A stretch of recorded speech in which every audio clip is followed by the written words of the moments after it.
ওই সমস্ত লোকের জন্য ওয়াইল, ওই সমস্ত লোকের জন্য জাহান্নাম যারা লোক দেখানো নামাজ পড়ে, নামাজও পড়ে কিন্তু লোক দেখানো নামাজ পড়ে, অবহেলা করে নামাজ পড়ে, তাদের জন্য জাহান্নাম। নামাজ যার নাই তার তেমনি জাহান্নাম। কি ঠিক আছে না? যারা লোক দেখানো নামাজ পড়ে তাদের জন্য কি? জাহান্নাম। যারা অবহেলা করে নামাজ পড়ে তাদের জন্য কি? জাহান্নাম। আর যারা নামাজ না পড়ে জান্নাতি।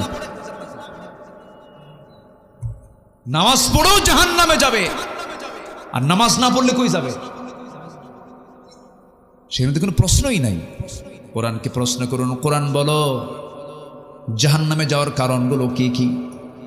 কোরআন বলে দিচ্ছে, মা সালাকাকুম ফি সাকার ক্বালু লাম নাকু মিনাল মুসাল্লিন ওয়া লাম নাকু নুতঈমুল মিসকিন। জাহান্নামবাসীকে বলা হবে, ও সাকারের অধিবাসী। সাকার একটা দোজখের নাম। দোজখের নাম মোট কয়টা বলেন? বলেন কয়টা? 7টা। মোট 7টা দোজখ, এর মধ্যে সাকার নামক একটা দোজখ। সাকারের অধিবাসীকে বলা হবে, ও সাকারের অধিবাসী, আজকে তোমরা সাকারে কেন, দোজখে কেন? তারা বলবে 4টা কাজ করে আসি নাই। কয়টা কাজ শুনবেন? আগ্রহ আছে? নাম্বার 1 হলো নামাজ।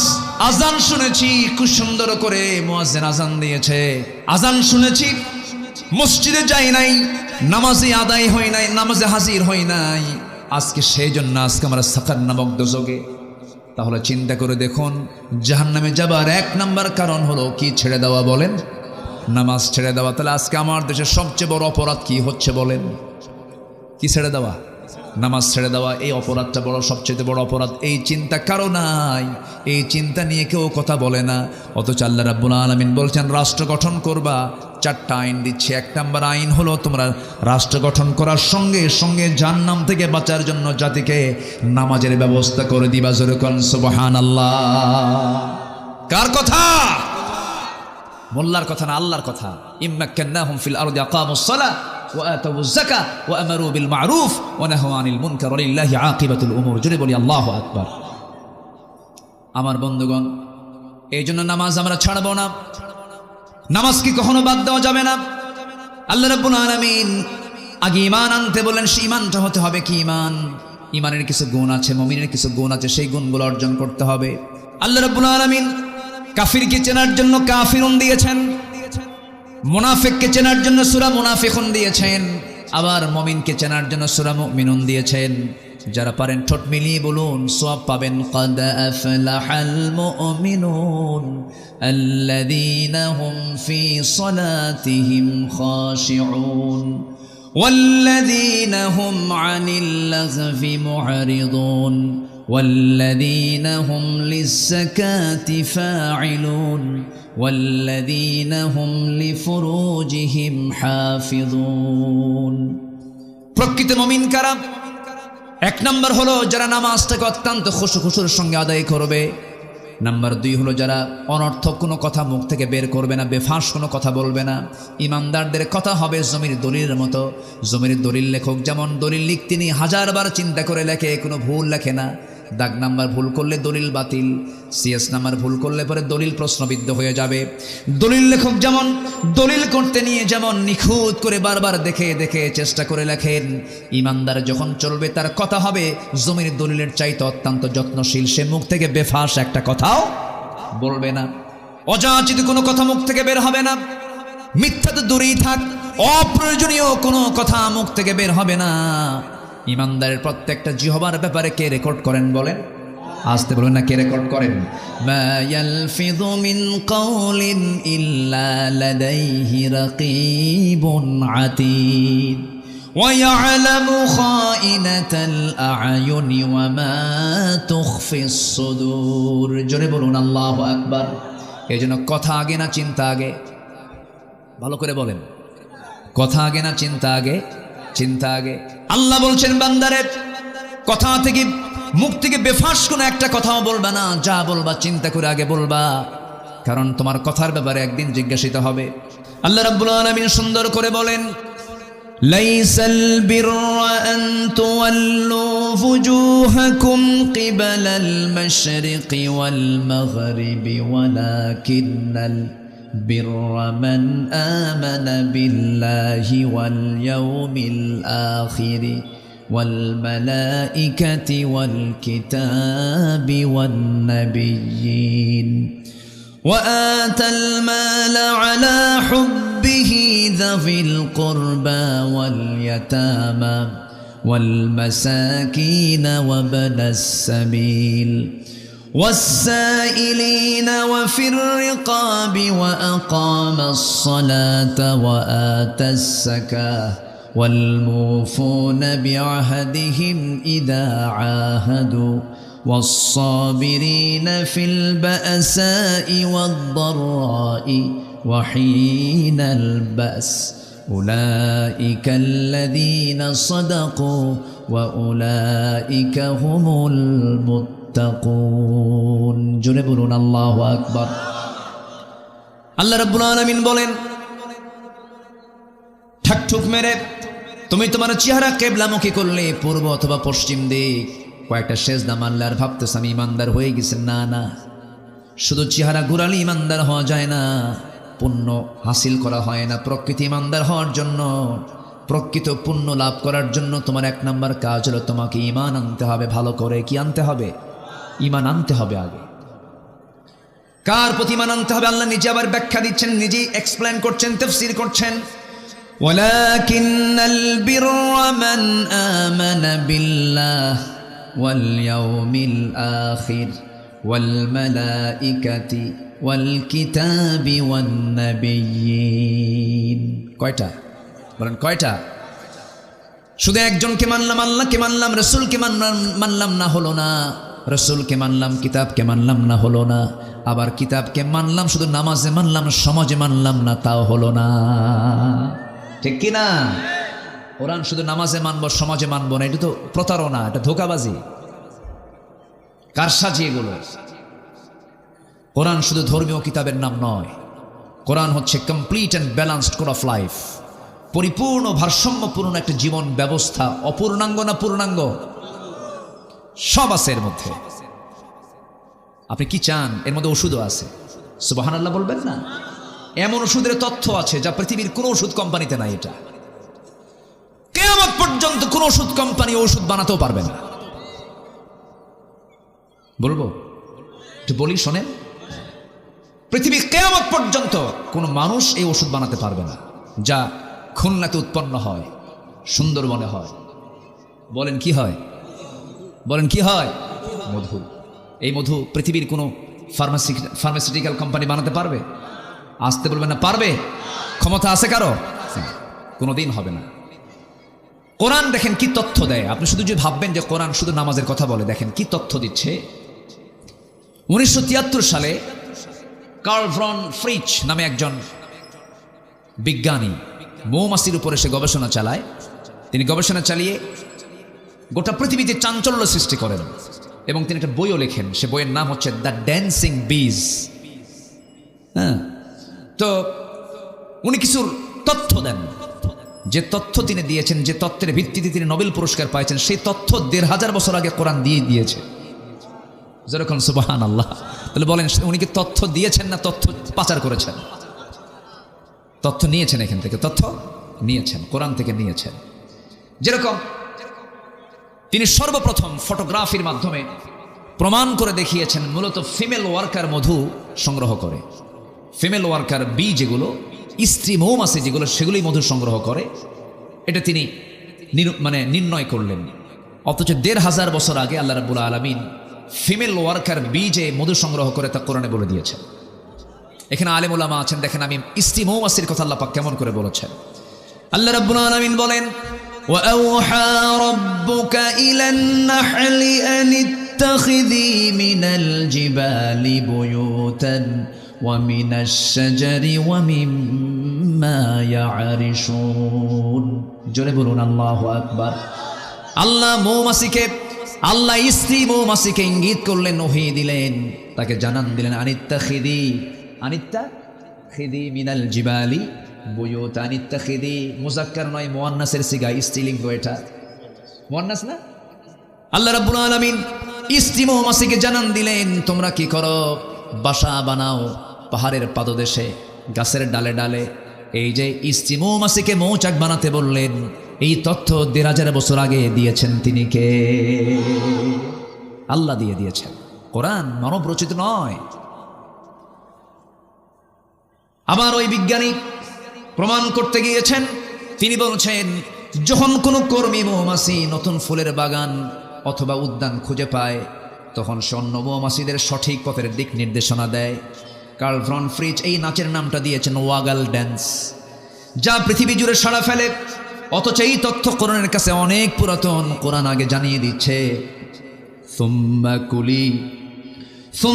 কুলি মিন কুল্লি সামারাতি ফাসলুকি সুবুলা রাব্বিকি যুলুলা। জোরে বলুন আল্লাহু আকবার। আল্লাহু আকবার বলেন। কোরআন কত আগে তথ্যগুলো দিয়ে দিচ্ছে। এরপরে আমরা যে মধুগুলো খাই, যে মধু পান করি, এই মধুটা বর্তমান সময়ে এসে বিজ্ঞানের নিখুঁতভাবে গবেষণা করে বের করেছেন, এই আসলে মধু বের হয় মৌমাছির পেট থেকে। মৌমাছির পেট থেকে বের হয়। এই আশ্চর্য তথ্যটি মহান রব্বুল আলামিন এই তথ্যটাও ১৫০০ বছর আগে দিয়েছেন। ইয়াখরুজু মিন বুতুনিহা, আছে না? ইয়াখরুজু মিন বুতুনিহা শারাবুম মুখতালিফুন আলওয়ানুহু ফীহি শিফাউন লিন-নাসি ইন্না ফী যালিকা লাআয়াতান লিকাওমিন ইয়াতাফাক্কারুন। জোরে বলুন আল্লাহু আকবার। আল্লাহ বলেন তার পেট থেকে এমন পানীয় বের হয় যা রং ভিন্ন ভিন্ন যাতে রয়েছে মানুষের জন্য সমস্ত রোগের নিরাময়। নিঃসন্দেহে এতে নিদর্শন রয়েছে সেই কওমের জন্য যারা চিন্তা ফিকির করে। জোরে বলি সুবহানাল্লাহ। সম্মানিত ভাইয়েরা, সম্মানিত বন্ধুগণ, সুন্দরবন কাছে তো টের পান না। এই সুন্দরবনের যে মধু আর আমার আপনার ঘরের পাশে যে মধু, দিন রাত তফাৎ, কিন্তু ওটা ফ্রেশ বেশি, ওটা আরো বেশি কার্যকরী। এখানে 1 কেজি মধুর দাম কত? মাত্র 800-1200 কোনো মধু হয়? আচ্ছা ঠিক আছে, 2000ই ধরেন। 1 কেজি মধু ধরেন 2000। কিন্তু 1 পাউন্ড মধু বানাতে, গবেষণায় এসেছে 1 পাউন্ড মধু বানাতে 550 মৌমাছিকে প্রায় 20 লাখ ফুলে ভ্রমণ করতে হয়। সুবহানাল্লাহ বলবেন না? এদের যদি দিন লেবার অনুযায়ী যদি না হতো তাহলে কি করতেন? কি কথা কি বুঝতেছেন আপনারা? পাখা তো নাই আমাদের, ওর তো পাখা আছে। আল্লাহু আকবার। 550 মৌমাছিকে প্রায় 20 লাখ ফুলে ভ্রমণ করতে হয়। সেখানে একটা কর্মী মৌমাছিকে 80,000 কিলোমিটার পথ অতিক্রম করতে হয়। 80,000 কিলোমিটার। অন্য একটা গবেষণার তথ্যে এসেছে প্রায় 14,50,000 কিলোমিটার পথ অতিক্রম করলে পরেই 1 পাউন্ড মধু বের হতে পারে, যা গোটা পৃথিবীকে 3 বার প্রদক্ষিণ করা যাবে। গোটা পৃথিবী 3 বার ঘোরা যাবে। এই পরিমাণ ভ্রমণ করতে হয় মৌমাছিকে, 550 মৌমাছিকে 1 পাউন্ড মধু তৈরি করার জন্য। এখন বলেন মধুর দাম কত? 1200, 1200, 12,000, 12 লাখ। দাম দিতে পারবেন আপনি? আল্লাহু আকবার। আর সেই মধুর ভিতরে যারা ভেজাল দেয় তাদের 10 বার ফাঁসি হওয়া দরকার, একবার না। আগের যুগের দাদারা হসপিটাল চেনে নাই। আগের যুগের দাদিরা চশমার জন্য দোকানে যায় নাই। যা খেয়েছেন ভেজাল মানুষও ছিল না, ভেজাল খাদ্যও ছিল না। এখন মানুষও ভেজাল, খাদ্যও ভেজাল। কোরআন তো শেফা। কোরআন পড়লে, কোরআন মানলে অসুখও হবে না। বলি আলহামদুলিল্লাহ, জোরে বলি আলহামদুলিল্লাহ। আবার দেখেন এই মৌচাকের মধু যেন নষ্ট না হয়। এই মৌচাকের ভিতরে স্বাভাবিক তাপমাত্রা হচ্ছে 35 ডিগ্রি সেলসিয়াস। 35 degree Celsius. ধরেন এখন আমাদের এখানে তাপমাত্রা আছে, আজকে একটু গরম বেশি, 25-26 হবে। 25-26 ডিগ্রি সেলসিয়াস যদি তাপমাত্রা হয়, মৌচাকের ভিতরে নরমালি তাপমাত্রা থাকতে হবে মধুগুলোকে ঠিক রাখার জন্য 35 ডিগ্রি সেলসিয়াস। যদি কখনো তাপমাত্রা এর কম 30 ডিগ্রিতে নেমে আসে, তখন মৌমাছিগুলো সবাই একত্রিত হয়ে তাদের ডানাগুলো ঝাঁপিয়ে ঝাঁপায়া বারবার নড়ায়া তাপমাত্রা বাড়ায় ফেলে। জোরে বলি সুবহানাল্লাহ। আচ্ছা, আবার যদি তাপমাত্রা বেশি হয়ে যায় তখন ওদের পাখাটা উল্টা করে আবার ঝাপড়ায়, উল্টা করে, যেন তাপমাত্রাটা যেন বাহির থেকে কিছু বাতাস ঢুকে যেন তাপমাত্রা 35-এ চলে আসে। কেউ তো সুবহানাল্লাহ বললেন না। সব তথ্য কোথায় আছে বলেন তো? বলেন কোন কোথায় আছে? কোথায় আছে? এই তো প্রাণী গেল, আকাশ নিয়ে আল্লাহ রাব্বুল আলামিন কথা বলেছেন। আমি কাতার থেকে বছর 2 আগে আসতেছিলাম, দোহা থেকে আমি ঢাকা আসতেছি। তো কাতার এয়ারওয়েজে আমি উঠে বিমানে উঠি এরকম মনে হয়নি কখনো। দিনের বেলা দুপুরবেলা 11টার দিকে বিমান আমার, তখন আকাশে আমি নিচের দিকে মেঘমালার দিকে তাকালাম, যতদূর চোখ যায় শুধু মেঘের বিশাল স্তর। তো ভাবলাম যে বিশাল এই যে মেঘমালের কি ওজন আছে নাকি? আমি জানতাম না। ওরে এটা আবার কি? এটা কি ক্রিকেট খেলতেছে নাকি? ও মাশাআল্লাহ, একটা অটিস্টিক মানুষ। হ্যাঁ, কর্মের প্রতি তার কি আগ্রহ! মাশাআল্লাহ, এর তো বাদাম সবগুলো একসঙ্গে নিয়ে ওর দাম দেওয়া দরকার। যে একজন নেন না, একজন নেন, একজন নিয়ে তাকে দিয়ে দেন। জি আমার বন্ধুগণ, তো আমি আসতেছিলাম, মেঘগুলো দেখে ভাবলাম যে এর ওজন আছে নাকি। একটু সার্চ করলাম, একটু গবেষণায় চলে গেলাম। বিজ্ঞান বলছে কিছু কিছু মেঘমালা আছে, কিউমুলিনুম্বাস নামে কিছু মেঘমালা আছে যাদের ওজন হলো শুধু মন না, ton ton, lakh lakh ton ওজন। জোরে বলি সুবহানাল্লাহ। ঝুলাই রাখছেন কে? কার উপরে? শূন্যের উপরে। কার মাথার উপরে? বলেন কার মাথার উপরে? একটু হুঁশ হয় না? আমাদের হুঁশ হবে কোন দিন? একটা দিনের জন্য কি আল্লাহ তাআলা কখনো একটা মেঘখণ্ড, মেঘমালা ফেলে দিয়েছেন? যদি আল্লাহ পাক মাঝে মাঝে এরকম করে ফেলতেন, কেউ কি বিল্ডিং বানাতো? বিল্ডিং বানাতে আরেক বিপদ হয়ে যেত। একটা দিন মিসিং হলো না। আবার এই মেঘমালাগুলো আল্লাহ রাব্বুল আলামিন বায়ু প্রবাহের মধ্য দিয়া উড়ায় নেন, ঘোরায় নেন। আবার যখন পানিগুলো জমিন থেকে তোলেন ওয়াটার সাইকেল অনুযায়ী পানি চক্র আকারে, আল্লাহ কোরআনে মেটেরোলজিক্যাল সায়েন্স নিয়ে কথা বলেছেন, আবহাওয়া বিজ্ঞান নিয়ে কথা বলেছেন।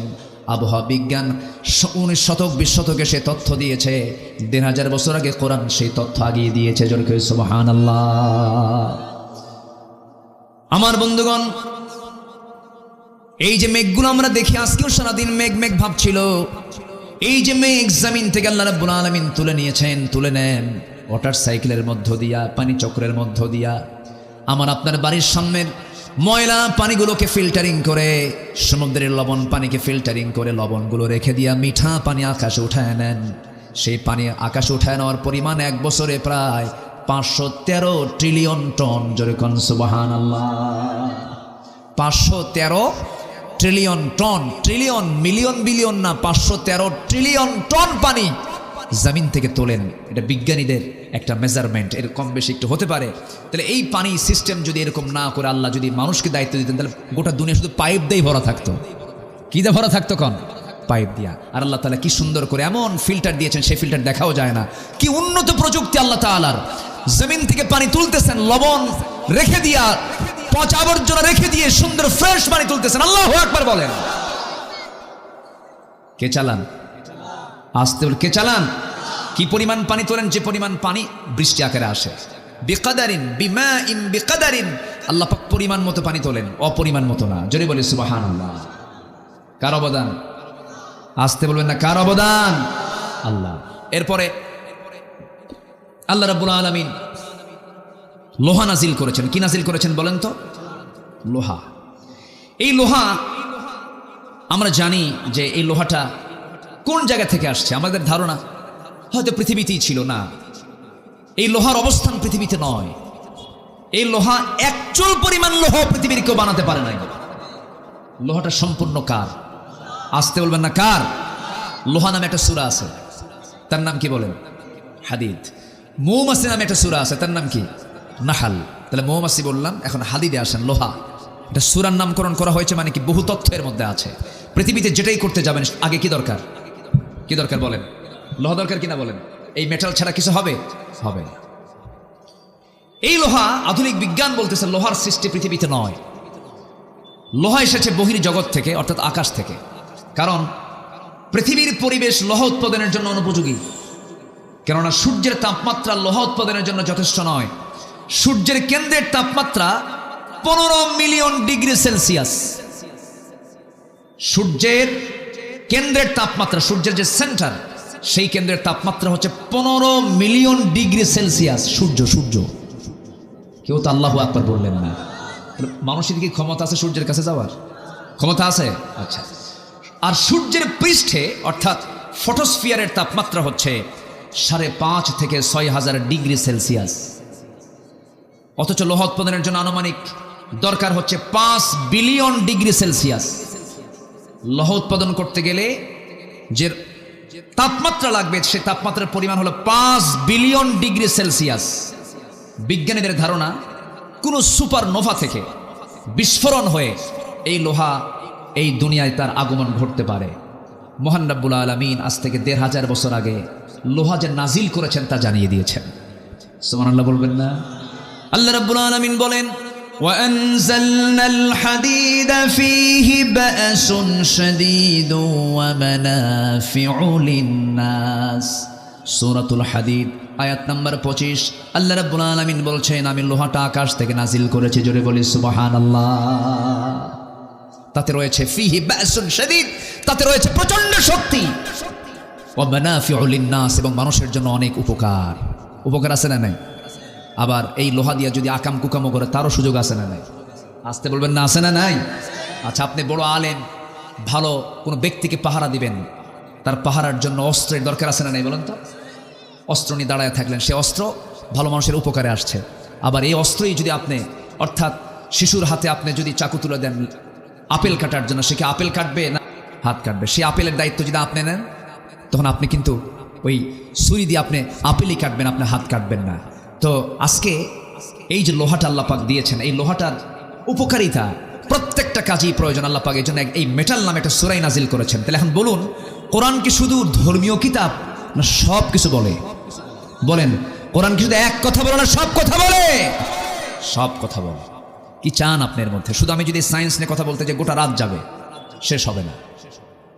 সম্মানিত ভাইয়েরা, আসুন আমরা সেই জায়গায় চলে যাই যেখানে আমি তেলাওয়াত দিয়ে শুরু করেছিলাম। 6টা কাজ করলে পরে আমরা সত্যবাদীর সার্টিফিকেট পাবো এবং মুত্তাকির সার্টিফিকেট পেয়ে যাব। এর মধ্যে 1 নাম্বার হলো আমরা ঈমান আনবো কার উপরে? মোট কয়টা ঈমানের ক্লাস? মোট কয়টা? 5টা। মনে আছে না? এই 5টার সমন্বয়ে হয়ে ঈমান আনতে হবে। একটাকে অবিশ্বাস করলে পরে কাম হবে না। কোরআন কাঙ্ক্ষিক মানলে কাম হবে না। একটু কান লাগাবেন, মনোযোগ দিয়ে শুনবেন। আমি আজকে খুব খুশি হয়েছে, আজকে আপনারা আমাকে অনেক আগে উঠিয়ে দিয়েছেন, মানে মঞ্চে খুব আগে ভাগে উঠতে পেরেছে। আমি খুবই আনন্দ পাচ্ছি আজকে, জানেন। এরকম যদি প্রত্যেকটা কমিটি হতো, আমি যে কি খুশি হতাম, কিন্তু পারি না। মমিনসিং নামক একটা এলাকা আছে আমার দেশে, মমিনশাহী। মাহফিলে গেছি, রাত 8টার দিকে গেছি। বললো, হুজুর খাওয়া দাওয়া করেন? লেপ কম্বল দিলাম, ঘুমান। তো বললাম, আমার উঠাবেন কখন? গত বছর বক্তা, প্রধান বক্তা যে সময় উঠছে তার 1 ঘন্টা আপনি আগে উঠবেন। আমাকে 2:30টার দিকে ডাক দিন। ডাক দিয়ে বললো, হুজুর আপনি 3টায় উঠবেন আলোচনায়। গত বছর প্রধান বক্তা উঠছিল 4টায়, এবার একটু প্রমোশন হয়েছে। রাত কয়টায়? 3টায়। বলেন তো, সে রাত 3টায় ওয়াজ হয় না আওয়াজ হয়? আলোচনা না আলোচনা? এই হচ্ছে অবস্থা। ম্যাক্সিমাম মাহফিলগুলোতে টাইম সিলেকশনের অভাবে মাহফিলটা মরে যায়, মাহফিলটা প্রাণহীন হয়ে যায়। সব মাহফিলে লেখা থাকে প্রধান বক্তা, কিন্তু মাহফিলে যে হয়ে যায় শেষ বক্তা, সবার শেষে উঠায় দেয়।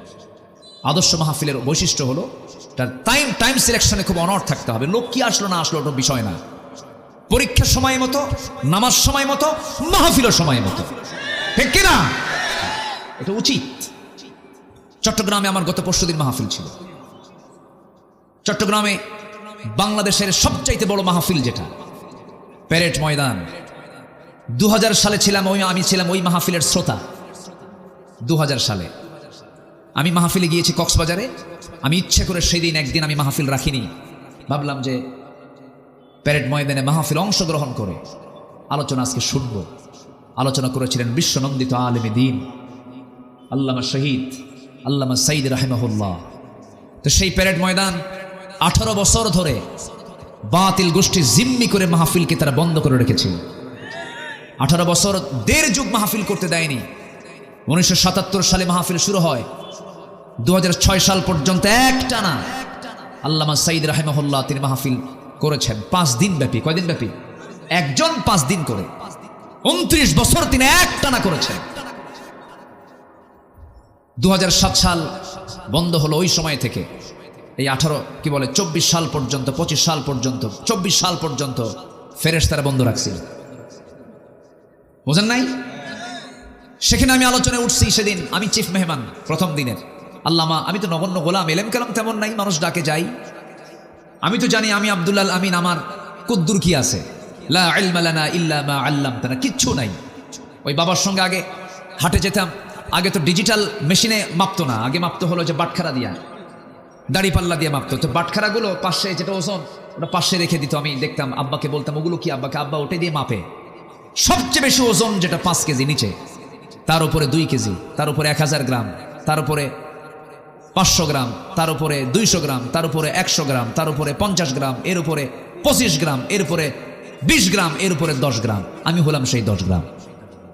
বুঝেন নাই? 10 গ্রাম সবার উপরে থাকে, কিন্তু ওজন টোজন তেমন নাই। মানুষ ডাকে যাই। সেখানে আমি আলোচনা উঠেছি কয়টা? 8:30টায়। 8:30টায় চিফ মেহমান, 8:30টায় আলোচনা উঠছি। জাস্ট 9:30 থেকে 9:40 মাহফিল শেষ। মাহফিল শেষ, এশার আজান শুরু, নামাজ পড়ে সবাই বিদায়। এটাই তো উচিত ছিল, কিন্তু আমার দেশে এই কালচারটা নাই। তবে এই মাহফিল আমার কাছে খুবই চিত্তাকর্ষক মনে হয়েছে। আমি খুবই খুশি হয়েছি। আল্লাহ তুমি মাহফিল কমিটিকে এর জন্য উত্তম জাযা দিয়ে দাও। জোরে বলি আল্লাহুম্মা আমিন।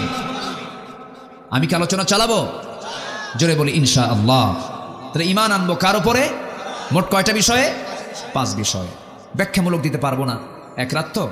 এই ঈমানের উপরে যদি আমি আলোচনা চালাই 2 ঘন্টা পার হবে। জাস্ট আমরা জানি আল্লাহ, পরকাল, ফেরেশতা, কিতাব, নবী সব মিলে ঈমান। এর মধ্যে একটা বাদ দিলে ঈমান থাকবে না। আমার বন্ধুগণ, ঈমান তো আমরা ঠিকই আনলাম, কিন্তু ঈমানের ফলাফল হলো আমার দেশের মানুষ মাত্র 5% নামাজ পড়ে। 95% মুসলমানের নামাজের কোনো খবর নাই। এর জন্য কিছু দরবারও দায়ী আছে। আমার দেশে বহু দরবার আছে যে দরবারের মুরিদ হলে নামাজ লাগে না। আছে, কিন্তু আছে না নাই? পানির তলে মোমবাতি, বাও বাতাসে নেভে না, বাবার নামে হালকা দিলে ওযু গোসল লাগে না। আছে? মোল্লা মুন্সি নামাজ পড়ে, মারিফত তো বোঝে না, বাবার নামে হালকা দিলে সতর ঢাকন লাগে না। সতরও নাই, গোসলও নাই, ওযুও নাই। ওটিকে মানুষ না জানোয়ার? এরকম কিন্তু বহু আছে। খান জাহান আলী রহমতুল্লাহের কবরে বাগেরহাট যাচ্ছিলাম, সেই পিরোজপুর যাচ্ছিলাম, মোরেলগঞ্জ সামনে পেলাম। ভাবলাম যাই, একটু ভিতরে যাই।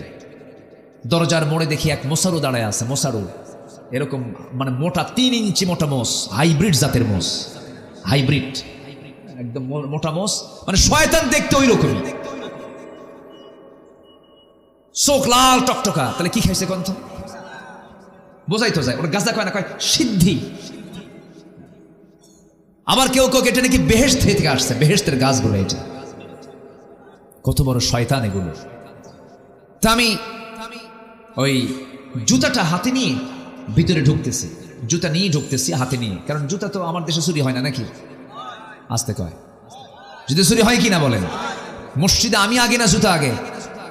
বলেন, জুতা আগে না রাখলে তো নামাজই হবে না আপনার। বিশাল টেনশন। জুতা পিছনে রাখলেই টেনশন। আপনি তসবিহ পড়তে নিয়ে ভাববেন জুতা আছে তো, সামনে রাখলে আর মোটামুটি জুতার দিকে একবার নজর দিবেন, সেজদার দিকে একবার নজর দিবেন। এই হলো মসজিদের সিকিউরিটি। পৃথিবীতে একটা মাত্র দেশেই জুতা চুরি হয়, তার নাম কোন দেশ বলেন? বাংলাদেশ। মানে পায়ের তলার জিনিসও থাকে না। আমরা কোথায় আছি? তো আমি জুতা আমি হাতে নিয়ে আসতেছি, বলতেছে যে আপনি জুতা নিয়ে ঢুকতেছেন কেন? আপনি জানেন এটা পাক দরবার শরীফ। বললাম যে জুতা যে রাখবো, জুতা যদি চুরি হয়ে যায়, কি চুরি হয়ে যাওয়ার চিন্তা করে আপনি দরবার নষ্ট করবেন আপনি? আমি বললাম তো আমি তো রসুলের দরবারেও গেছি, আমি নবীজির মাকবারা জিয়ারা করেছি, জুতা হাতে নিয়ে করেছি বেটা। আমার দিকে চোখ বড় করে তাকায় আছে। সম্মানিত ভাইয়েরা, আমার দেশে অধিকাংশ মাজারগুলোতে শয়তান বসে থাকে। শয়তান সময় এসেছে এখন 1.5 হাত লাঠি দিয়ে পিটায়া হাত পা ভেঙে গুঁড়ো করে দেওয়া দরকার বেদবদের। নামাজ নাই তো এদের, নামাজও পড়ে না, সেজদা দেয় মাজারে গিয়ে। এই মস্তক কার জন্য? আসতে বলবেন, এই মস্তকটা কার জন্য? এই মস্তক শুধুমাত্র একজনকে দেওয়া যাবে। তিনি কে? তিনি কে? কাউকে দেওয়া যাবে তাকে ছাড়া? দিলে কি জান্নাত না জাহান্নাম? মাথা নিচু করা জায়েজ? এই মাথা নিচু মানে রুকু। রুকু করবো কাকে? ওয়ারকাউ মা'আর রাকিঈন। রুকু কারো সামনে করা যাবে না, রুকুও করা যাবে না, সেজদাও করা যাবে, রুকুও করা যাবে না, সেজদাও করা যাবে না। আমার নবীজির তায়েফের ময়দানের একটা কথা মনে হলো আমার। তায়েফে আমার নবীজি দাওয়াত দিতে গেছেন। মক্কায় দাওয়াত গ্যাস বন্ধ, আবু জেহেল নিবন্ধন বাতিল করছে, দলও ব্যান্ড করছে, রসুলকে গৃহবন্দীও করছে। কোথায় যাবেন? আমার নবীজি বুক ভর আশা নিয়ে ভাবলেন, বনু সাদে তো আমি তায়েফ দিয়ে গেছি, আমার দুধমা ঘরে আমি গিয়েছি বহুবার, তায়েফের কথা তার মনে হয়ে গেছে। খুব সুন্দর এলাকা, আপনারা যারা গেছেন, প্রচুর ফল হয়। তায়েফের ফল গোটা পৃথিবী সাপ্লাই হয়, এটা নবীর দোয়ার ফসল। আমার নবীজি তায়েফের ময়দানে গিয়া বুক ভরা আশা নিয়ে যখন কালিমার দাওয়াত দিতে গেলেন, আমার নবীজি দাওয়াতের ফলাফল পেয়েছেন ফুল না পাথর? ফুল না পাথর পেয়েছেন? পাথর পেলেন, এমন পাথর মারা হলো রাসূলের সাথে। উচ্ছৃঙ্খল যুবকদের লেলিয়ে দেওয়া হলো। শয়তান মুরব্বীগুলো নিজেরা আগায় না এসে উচ্ছৃঙ্খল যুবকদেরকে লেলিয়ে দিয়েছে। চোকা চোকা পাথর হাতের মধ্যে নিয়ে শত শত যুবক আমার রাসূলকে পাগল মনে করে পাথর মারা শুরু করে দিয়েছে। নবীজির হাতের মধ্যে হাত ঢুকলে পরে তুলার মতো নরম যে হাত ছিল নবীজির কোমল দেহে, পাথরগুলো যখন গিয়ে পড়ল, ফিনকি দিয়ে রক্ত পড়া শুরু হয়ে গেছে। যে নবীজি রাস্তায় হাঁটলে পরে দিনের বেলা সূর্যের কিরণে নবীজি যেন না ঘেমে যান, আল্লাহ পাক সূর্যের নিচে মেঘখণ্ড সবসময়ের জন্য রেখে দিতেন। সেই নবীজির দেহে পাথর মারতে মারতে রক্তাক্ত হয়ে পড়লেন রাসূল, জমিনে লুটিয়ে পড়লেন। নবীর পাশে কেউ নাই, সেন্সলেস হয়ে গেলেন। মালাকুল জিবাল এসে, পাথরের ফেরেশতা এসে বলতেছে, ইয়া রাসূলুল্লাহ, এই যে দুই দিকের পাহাড় দেখা যায়, চাপা দিয়া শেষ করে দেব, আপনি শুধু অর্ডার করুন। রাসূল বলেন, না না, লা বাল আরজু, না, বরং আমি আশা করি যে লোকগুলো আজকে আমাকে রক্তাক্ত করে জমিনে ফেলে দিয়েছে, আমার মনে হয় এদের সন্তানরা সব কালিমাওয়ালা হয়ে যাবে। জোরে বলি সুবহানাল্লাহ, আমি মাফ করে দিলাম। নবীজি সেই জায়গা থেকে বের হলেন। 3 দিন 4 দিন তিনি খান নাই, পেটে কোনো খাবার যায় নাই, পানিও যায় নাই। আমার নবীজি দৌড় মারা শুরু করলেন যেন তারা আবার না অ্যাটাক করতে পারে। সামনের দিকে যেতে যেতে সিরাত ইবনে হিশাম গ্রন্থে এসেছে, সামনে একটা আঙ্গুর বাগান পেলেন, আঙ্গুর বাগানের ভিতরে ঢুকে পড়লেন।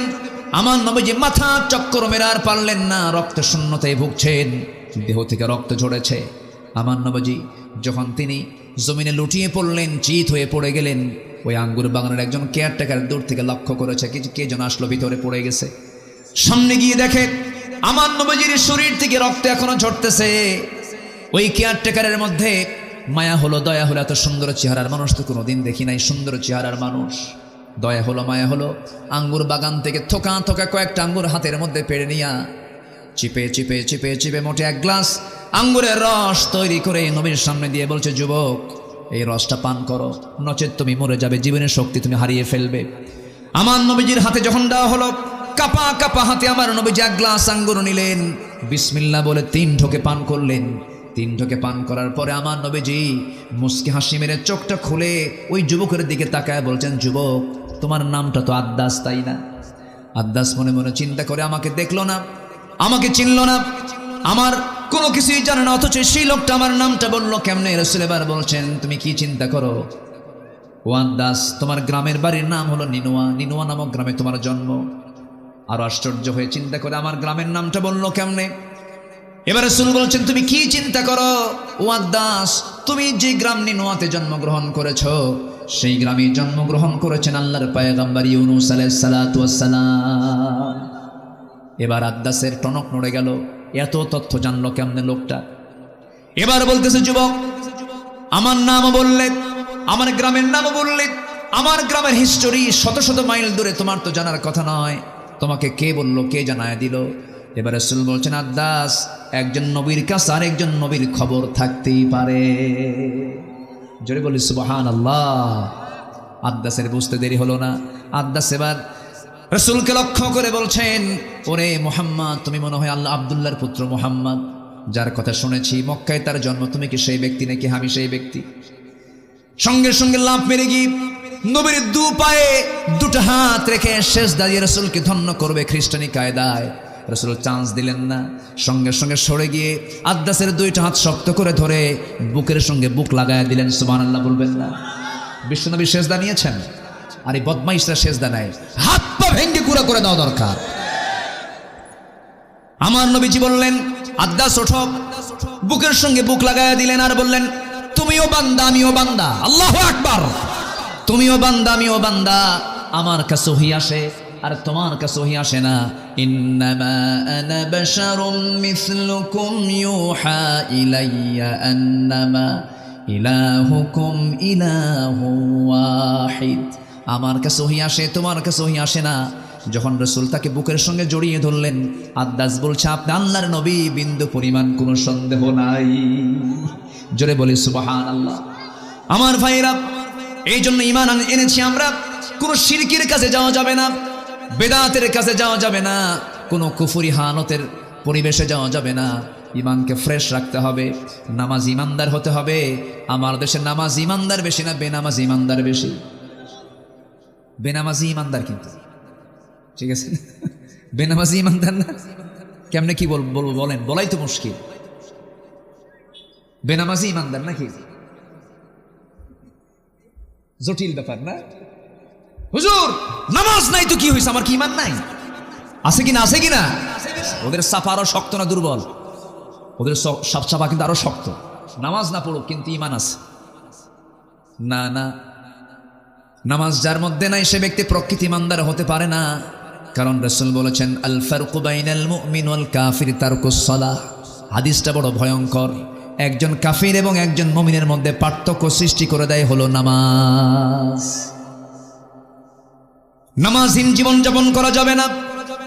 কিয়ামতের দিন সর্বপ্রথম বান্দাকে আল্লাহ রাব্বুল আলামিন জিজ্ঞাসা করবেন, কি বিষয় নিয়ে বলেন? আরো জোরে বলেন, কি নিয়ে বলেন? নামাজ। আমার নবীর শেষ কথা ছিল দুনিয়া থেকে বিদায় হওয়ার আগে, কি বলেন? নামাজ। নামাজ ছাড়া যাবে না, নামাজকে বাদ দেওয়া যাবে না। আল্লাহ রাব্বুল আলামিন সুন্দর করে বলছেন, যারা নামাজকে অবহেলা করবে, নামাজ নিয়ে যারা অবহেলা প্রদর্শন করবে, তাদের জন্য ওয়াইল নামক দোজখ আছে। আল্লাহ রাব্বুল আলামিন বলেন, যারা পারেন ঠোঁট মিলে আমার সঙ্গে ঠোঁট মিলায় বলুন, ফাওয়াইলুল লিল মুসাল্লিনাল্লাযীনা হুম আন সালাতিহিম সাহুন আল্লাযীনা হুম ইউরাউনা ওয়া ইয়ামনাউনাল মাউন। জোরে বলুন আল্লাহু আকবার। ওই সমস্ত লোকের জন্য ওয়াইল, ওই সমস্ত লোকের জন্য জাহান্নাম, যারা লোক দেখানো নামাজ পড়ে, নামাজও পড়ে কিন্তু লোক দেখানো, নামাজ পড়ে অবহেলা করে নামাজ পড়ে, তাদের জন্য জাহান্নাম। নামাজ যার নাই তার তো এমনি জাহান্নাম। কি ঠিক আছে না? যারা লোক দেখানো নামাজ পড়ে তাদের জন্য কি? জাহান্নাম। যারা অবহেলা করে নামাজ পড়ে তাদের জন্য কি? জাহান্নাম। আর যারা নামাজ না পড়ে জান্নাতি। নামাজ পড়েও জাহান্নামে যাবে, আর নামাজ না পড়লে কই যাবে? সেখানে তো কোনো প্রশ্নই নাই। কোরআনকে প্রশ্ন করুন, কোরআন বলো জাহান্নামে যাওয়ার কারণগুলো কি কি? কোরআন বলে দিচ্ছে, মা সালাকাকুম ফি সাকার ক্বালু লাম নাকু মিনাল মুসাল্লিন ওয়া লাম নাকু নুতঈমুল মিসকিন। জাহান্নামবাসীকে বলা হবে, ও সাকারের অধিবাসী। সাকার একটা দোজখের নাম। দোজখের নাম মোট কয়টা বলেন? বলেন কয়টা? 7টা। মোট 7টা দোজখ। এর মধ্যে সাকার নামক একটা দোজখ। সাকারের অধিবাসীকে বলা হবে, ও সাকারের অধিবাসী, আজকে তোমার সাকারে কেন, দোজখে কেন? তারা বলবে, 4টা কাজ করে আসি নাই। কয়টা কাজ শুনবেন? আগ্রহ আছে? নাম্বার 1 হলো নামাজ। আজান শুনেছি খুব সুন্দর করে মুয়াজ্জিন আজান দিয়েছে। আজকে মাগরিবের নামাজ এখানে নতুন মসজিদে পড়েছি। এখানে মসজিদ হয়েছে না একটা, মাগরিবের নামাজ, এটা প্রথম নামাজ হয়েছে না? প্রথম মাগরিবের নামাজ আজকে হয়েছে। বলি আলহামদুলিল্লাহ। আজান হয়েছে, আজান শুনেছি, মসজিদে যাই নাই, নামাজে আদায় হয় নাই, নামাজে হাজির হই নাই। আজকে সেই জন্য আজকে আমরা সাকার নামক দোজখে।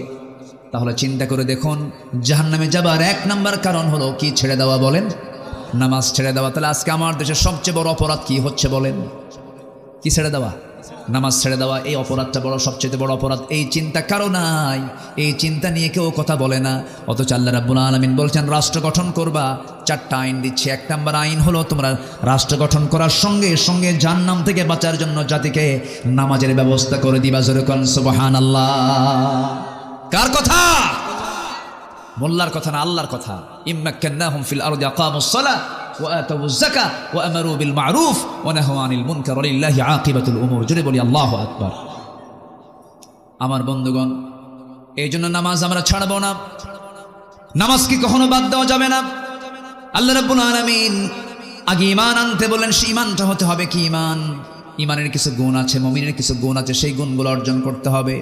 আল্লাহ পাক সূরা মুমিনুন দিয়েছেন। আমি কি শেষ করে দেব নাকি? এই যে উঠলো কেন এই লোকটা? কি ব্যাপার কি? হ্যাঁ, বসছে তো। হ্যাঁ, বসেন বসেন না, উঠি। কত কাজ, কত দিকে আমরা করি।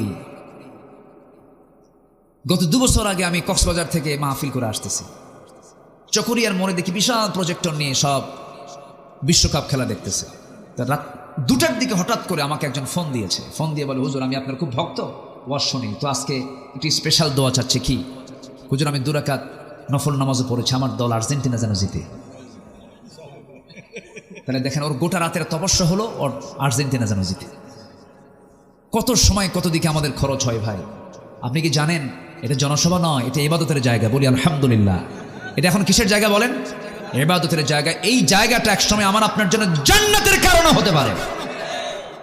বিশাল একটা সুযোগ, এটা বিশাল চান্স। এটা আমরা কেউ হাতছাড়া করবো না। জোরে বলি ইনশাআল্লাহ। সবাই বসুন। আমি খুবই খুশি, লোকজন নড়াচড়া করছেন না, যারা আছেন বসে আছেন। বলি আলহামদুলিল্লাহ। সম্মানিত ভাইয়েরা, তাহলে আমরা ঈমান এনেছি কিন্তু ঈমানের গুণ নাই। ওটা কি ঈমান আনা হলো বলেন তো? ছাত্র কিন্তু পড়ে না। বলেন তাহলে কি সে ছাত্র? ছাত্রের কাজ কি হবে?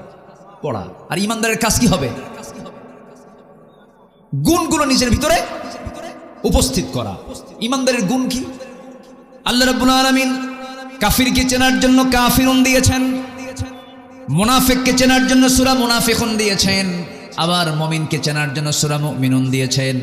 যারা পারেন ঠোঁট মিলিয়ে বলুন, সওয়াব পাবেন। ক্বাদ আফলাহাল মুমিনুন আল্লাযীনা হুম ফি সালাতিহিম খাশিউন ওয়াল্লাযীনা হুম আনিল লাগভি মু'রিদুন والذين هم للزكاة فاعلون والذين هم لفروجهم حافظون। প্রকৃত মুমিন কারা?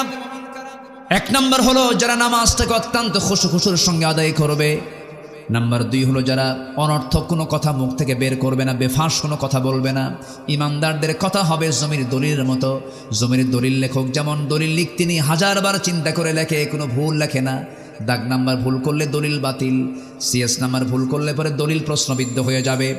দলিল লেখক যেমন দলিল করতে নিয়ে যেমন নিখুঁত করে বারবার দেখে দেখে চেষ্টা করে লেখেন, ইমানদার যখন চলবে তার কথা হবে জমির দলিলের চাইতে অত্যন্ত যত্নশীল। সে মুখ থেকে বেফাস একটা কথাও বলবে না, অযাচিত কোনো কথা মুখ থেকে বের হবে না। মিথ্যা তো দূরেই থাক, অপ্রয়োজনীয় কোনো কথা মুখ থেকে বের হবে না। ইমানদারের প্রত্যেকটা জিহবার ব্যাপারে কে রেকর্ড করেন বলেন? আসতে বলবেন না, কে রেকর্ড করেন? মা ইয়ালফিযু মিন কাওলিন ইল্লা লাদাইহি রাকীবুন আতীদ ওয়া ইয়ালামু খাইনাতাল আ'য়ুনি ওয়া মা তুখফিস সুদূর। জোরে বলুন আল্লাহু আকবার। এজন্য কথা আগে না চিন্তা আগে? ভালো করে বলেন, কথা আগে না চিন্তা আগে? চিন্তা আগে।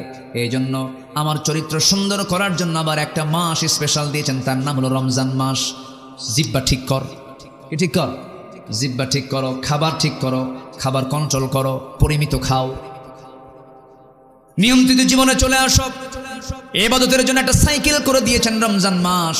তাহাজ্জুদটা পড়ো, নামাজের প্র্যাকটিস করো, শেষ রাত্রে ওঠো, খাবার খাও, কোরআন তেলাওয়াত করো, সুন্দর করে একটা মাস ট্রেনিং নিয়ে বাকি 11 মাস চালায় নাও।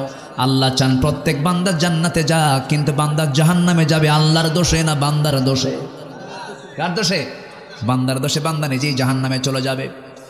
আল্লাহ বলছেন বান্দারে কথা থেকে, মুখ থেকে বেফাস কোনো একটা কথাও বলবা না, যা বলবা চিন্তা করে আগে বলবা, কারণ তোমার কথার ব্যাপারে একদিন জিজ্ঞাসিত হবে। আমার বন্ধুগণ, মুখ থেকে কথা যখন বের হতে হয় সেই সময় চিন্তা করে কথা বের করতে হয়, কিন্তু যারা অহংকারী হয় তাদের মুখ থেকে বেফাস কথাই বের হয়। যারা বদমাইশ শ্রেণীর হয় তাদের চরিত্র ফুটে ওঠে কিসের মধ্যে বলেন? কথার ভিতরে। দেখেন না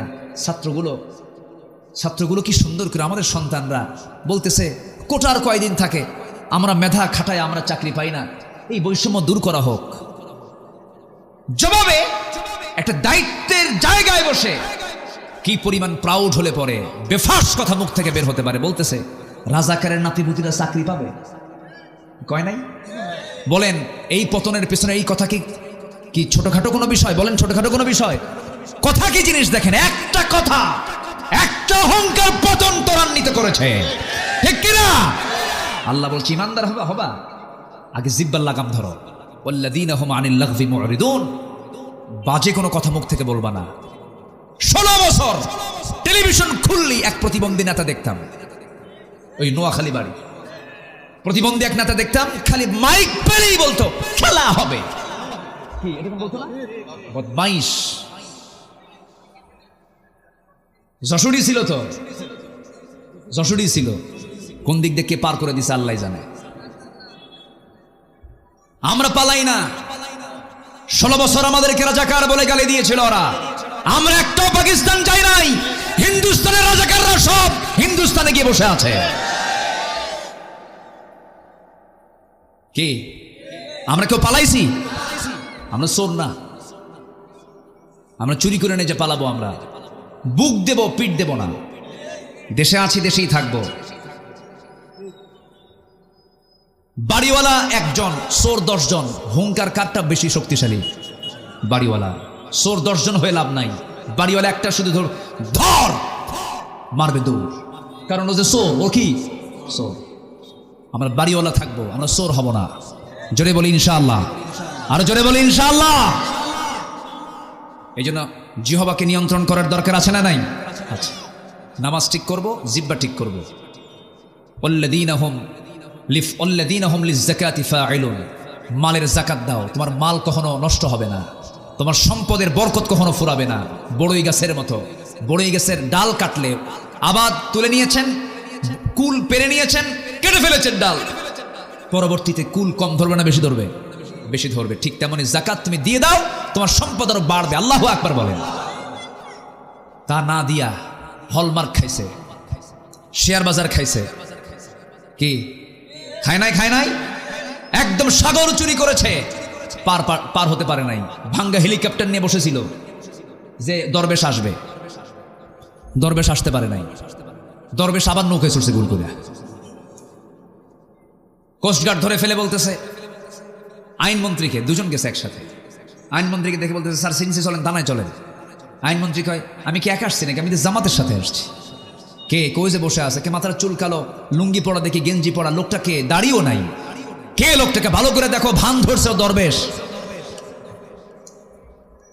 ওরা আলেমদেরকে উলঙ্গ করতে চেয়েছিল, আল্লাহ ওদেরকে ন্যাংটা করে ছেড়েছেন। ইতিহাস, একটা জীবন্ত ইতিহাস, আমাদের শিক্ষা নেওয়ার দরকার আছে না নাই? এখনো কিন্তু চাঁদাবাজি কিছু চলে। শিক্ষা নিন। এক দৌড়ে দিল্লি গেছে, এক দৌড়ে কোথায় গেছে? দিল্লি। পেট হজম হবে না, হারাম খেয়ে হজম হবে না। আমরা যদি কিছু করতেই চাই, আমরা আখিরাতের জন্য করব। জোরে বলি ইনশাআল্লাহ, আর জোরে বলি ইনশাআল্লাহ। আল্লাহ কবুল করুন। কেউ এটাকে মাইন্ডে নেবেন না, আমি কোনো দলীয় এজেন্ডা নিয়ে এখানে বসে নাই, কোরআন নেব। আমিন। এরপর বলছেন আল্লাযীনা হুম লিফুরুজিহিম হাফিজুন, যারা লজ্জাস্থানের যারা হেফাজত করবে। আপনি কোনো মহিলার দিকে চেয়ে আছেন, আপনার স্ত্রীর দিকে কেউ চেয়ে থাকুক লোলুপ দৃষ্টিতে, আপনি কি পছন্দ করবেন? পছন্দ করবেন না। যদি মানুষ হন তাহলে পছন্দ করবেন। আর কিছু অমানুষ আছে বউ নাচায়া বেড়ায়, এরকম কিছু অমানুষ আছে না নাই? ও তো মানুষ নো, হাইওয়ান, ও কুকুর। বউ সুন্দরী বউ পর পুরুষকে না দেখলে ওর ভালোই লাগে না। হোন্ডা নিয়ে ঘোরে, হোন্ডা নিয়ে ঘোরে, একদম সে শিরোমণি। শিরোমণি আছে নাকি? তাহলে আসে তো না, আছে মানে ভুল ভুল কই নেই তো না। আচ্ছা, ফুলতলা শিরোমণির বাইপাস একদম রূপসা নদী থেকে, রূপসার ব্রিজ থেকে শুরু করে এক টান মারে R15 কি R15 উঠায়। এখন তো হোন্ডার সাউন্ড নাই, যত দামি হোন্ডা সেই হোন্ডার সাউন্ডগুলো কম, এখন মানে সাউন্ড কম। আগের হোন্ডা কোম্পানি ভটভট ভটভট আওয়াজ হতো হেলিকপ্টারের মতো, এখন তো আওয়াজ নাই। বউ সুন্দরী নিয়ে হুন্ডায় তুলবে, মানুষ দেখবে না, হুন্ডার তো আওয়াজ নাই। মেকারকে বলে তাড়াতাড়ি পাইপ সারা, স্যালেঞ্জার আউট কর, আওয়াজ বের কর, বউ আমার দেখাতে হবে। হুন্ডায় তোলে, অর্ধলগ্ন বউটাকে হুন্ডার পেছনে তোলে। এখনকার হুন্ডার সাইজে তো নাই, সমান না তো, প্যাসেঞ্জার এবং ড্রাইভিং সিট একদম 3 তলা আন্ডারগ্রাউন্ড, কি ঠিক আছে না? পিছনের সিটে একদম 3 তলায় তুলে থাকে বউরে, আর ও থাকে একদম মাটির তলে, মানে পর্দায় থাকা দরকার যার, ও নাই, ও গেছে মাটিতে, 2 দিকে পা দিয়া বসে। এক টান দিল, জাতি হতবাক হয়ে গেল যে কি গেল। সন্ধ্যার আগ দিয়ে রূপসার তীরে হলদেটে রঙিন সূর্যের নিচে iPhone 16 Pro Max ফোন দিয়ে, যেন ছবিতে কোনো কিছু কালিমা না থাকে, একদম ফ্রেশ একখান ছবি, অর্ধলগ্ন ছবি তুলে, লাল লিপস্টিকওয়ালা ছবি তুলে ফেসবুকে আপলোড দিয়ে বলে, প্রিয় বন্ধুরা আসুন আমার বউটাকে সবাই জামাতের সাথে দেখি। যেরকম নাউজুবিল্লাহ, এরকম কিছু লম্পট মার্কা কিছু পুরুষ আছে না নাই? আল্লাহ বলছেন আল্লাযীনা হুম লিফুরুজিহিম হাফিজুন, যারা লজ্জাস্থানকে হেফাজত করবে আমি আল্লাহ তাকে নিজের হাতে জান্নাতুল ফিরদাউসের চাবি তুলে দেব। কার কথা? কার কথা? আল্লাহর কথা। তাহলে নামাজটা রেগুলার, বাজে কথা বাদ, যাকাত ঠিক মতো, এরপরে লজ্জাস্থানকে হেফাজত করা। নাম্বার 5 হলো ওয়াল্লাযীনা হুম লিআমানাতিহিম ওয়া আহদিহিম রাউন, আমানত ঠিক রাখা, ওয়াদা ঠিক রাখা। রাষ্ট্র ক্ষমতা একটা আমানত, রাষ্ট্র ক্ষমতা একটা কি আমানত। ঠিক ছিল নাকি? ঠিক ছিল, হ্যাঁ? এরপরে নাম্বার 6 হলো ওয়াদা ঠিক রাখা। ওয়াদা একটা গুরুত্বপূর্ণ বিষয়। নির্বাচনের আগে বলেছিল একজন নেত্রী, আমার দেশে একজন নেত্রী নির্বাচনের আগে বলেছিলেন আগামী নির্বাচনে ক্ষমতা আসলে পরে মদিনার সনদে দেশ চালাবো। কি বড় একটা ডাহা মিথ্যা কথা কয়, একটা অনিসলামী দলের নেত্রী কয়, ইসলামী দল না কিন্তু, সে বলতেছে মদিনার সনদে দেশ চালাবো। শয়তানরা বিশ্বাস করে না এই কথাগুলো। মদিনার সনদে দেশ চালায় নাই, মোদির সনদে দেশ চালাইছে। তাহলে 9 কেন্না বাদ, এগুলোই করেছে ওরা। ওয়াদা ঠিক নাই, আমানত ঠিক নাই, এগুলো ইমানদার হতে পারে না। শেষে নামাজ দিয়ে আবার শেষ করছেন আল্লাযীনা হুম আলা সালাওয়াতিহিম ইউহাফিজুন, যারা নামাজের ব্যাপারে যত্নশীল হবে, উলাইকা হুমুল ওয়ারিসুন, ওরাই হচ্ছে ওয়ারিস। যেরকম বাবার সন্তান ওয়ারিস, আল্লাহ বলছেন উলাইকা হুমুল ওয়ারিসুন, ওরাই হচ্ছে ওয়ারিস। আল্লাযীনা ইয়ারিসুনাল ফিরদাউসা হুম ফিহা খালিদুন, যার ওয়ারিস হবে, যাকে আমি আল্লাহ তাআলা জান্নাতুল ফিরদাউসের ওয়ারিস বানায় দেব। কত বড় অফার এটা! আসুন সেই গুণগুলো আমরা অর্জন করে আল্লাহ সেই তৌফিক সবাইকে দান করুন। জোরে বলি আল্লাহুম্মা আমিন। আচ্ছা, গেল ঈমান গেল, এখন আছে কয়টা? 5টা, মোট 6টা কাজ। মোট কয়টা কাজ? ঈমানের ভিতরে আবার কয়টা কাজ? 5টা। এটা তো শেষ করেছি আক্ষরিকভাবে। নাম্বার 2 হচ্ছে 6টা কাজের। নাম্বার 2 হচ্ছে প্রিয় জিনিস, প্রিয় মাল, প্রিয় সম্পদ খরচ করা কার পথে? আল্লাহর পথে। 7 দিন ধরে পকেটে সেনা 2 টাকা ঘোরে, ফকিরও নেয় না, বিড়ির দোকানদারও নেয় না। 7 দিন ওই টাকা পকেটে আসে। আমি কি করা যায়? শুক্রবারে জুমার নামাজ পড়তে যায়, সামনে একটা বাক্স আসে, ওর তো চোখ নাই, ওর চোখ আছে, ও কথা কয়? কথা কয় না। এখন সামনের ওই বাক্স যখন আসে তখন ডানে তাকায় বামে তাকায়, তো দেখলো নাকি, আস্তে করে পকেট থেকে সেনা 2 টাকা ঢুকাই দিয়ে কয়, আল্লাহ সব দেওয়ার দরকার নেই, থোয়ার জায়গা পেলাম না, দিয়ে গেলাম। এটা কি প্রিয় জিনিস দান করে? আল্লাহ বলছেন তোমার প্রিয় জিনিস খরচ করো। কোথায় কোথায়? যাবিল কুরবা, নিকট আত্মীয়র জন্য খরচ করো, ওয়াল ইয়াতামা, এতিমদের জন্য খরচ করো। কিন্তু মানুষগুলো আজকে এতিমকেও দেয় না, নিকট আত্মীয়কে না দিয়া চলে যায় হলো মাজার শরীফ। কি ঠিক কিনা? অন্য জায়গায় চলে গেল। নিকট আত্মীয়কে আপনি দিবেন আগে, এতিমকে দিবেন, মিসকিনকে দিবেন, পথিককে দিবেন, সাইলকে দিবেন, অফির রেকাব। আপনি এই সমস্ত খাতগুলো আল্লাহ পাক দেখে দিয়েছেন, খরচ কিন্তু এই জায়গায় করতে হবে। নিজের বোনের সংবাদ রাখে না, ধর্ম বোন বানায়। নিজের ভাইয়ের সংবাদ রাখে না, ধর্ম ভাই বানায়। নিজের মার খবর রাখে না, ধর্ম মা বানায়। আছে না? এই আছে না নাই বলেন তো, আছে না নাই? ধর্ম মা বলতে কোনো কিছু আছে নাকি? ধর্মের বোন বলতে কিছু আছে নাকি? না, এগুলো ভুয়া। এগুলো কি ভুয়া? এগুলো কোনো ভিত্তি নাই, এগুলো হারাম, এগুলো মানবেন না কখনো। নিজের বোনের খবর নেয় না কেন? নিজের বোন বাপ মরে গেছে, সম্পদের জন্য এসে মাঝে মাঝে ভাইকে বলে, ভাই বাপ মারা গেল, এক যুগ হলো, ফুলতলার মোড়ে 10 কাঠা জায়গা আছে, তোমরা বিল্ডিং করে আসো, সেখানে কি আমাদের হক নাই? তোমরা 2 ভাই, আমরা 2 বোন, সেখানে 3টা ভাগ হবে, তোমরা 2 ভাই 2 ভাগ নিয়ে নিয়েছো, 5 শতক 5 শতক 10 শতক, আমরা তো সেখানে পাই 3.5 করে, দিয়ে দাও। কিন্তু এই কথা বললো কেন? ভাই রাগ করে ওই বোনের সঙ্গে আর কথা বলে না। এমন ভাই বুঝি অভয়নগরে নাই? আছে কি না? আছে। বোনকে দেয় না, আবার বোনের কাছ থেকে ফুসলায় কেমনে নেবে, বিভিন্ন চান্স খোঁজে। মাঝে মাঝে বোনকে দাওয়াত দিয়া পিঠা খাওয়ায়, মাঝে মাঝে বোনকে দাওয়াত দিয়া কুমিল্লার রসমালাই, টাঙ্গাইলের চমচম, নাটোরের কাঁচাগোল্লা, বগুড়ার দই, যশোরের খই, আর কি আছে যশোরে? খেজুরের গুড়।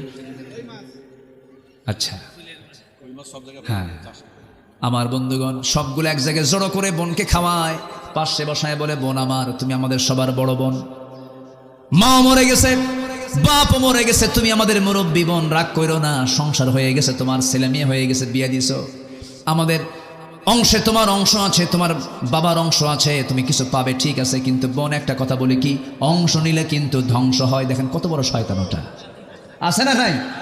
ফতুয়া মানলো, অংশ নিলে ধ্বংস হয়। ঈমান আছে?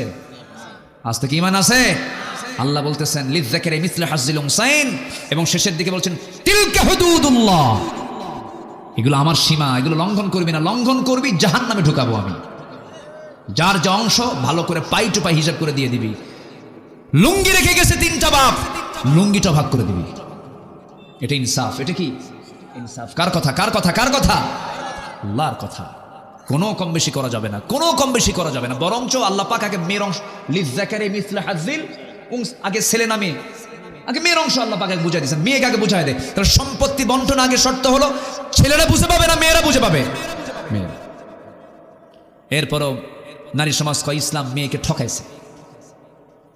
একটা নারী স্বামীর সম্পদ পায়, তারপরে ছেলের সম্পদ পায়, বাবার সম্পদ পায়, মায়ের সম্পদ পায়, স্বামীর সম্পদ পায়, কতগুলো খাত তার, সবগুলো জড়ো করলে স্বামীর চাইতে বউয়ের সম্পদ বেশি হয়ে যায়। এক সময় হয়ে যায় স্বামীর সম্পদের, পুরুষের সম্পদের ক্ষয় আছে, আর ওদের সম্পদের কোনো ব্যয় খালি জমে, খালি কি জমে, কোনো ক্ষয় নাই।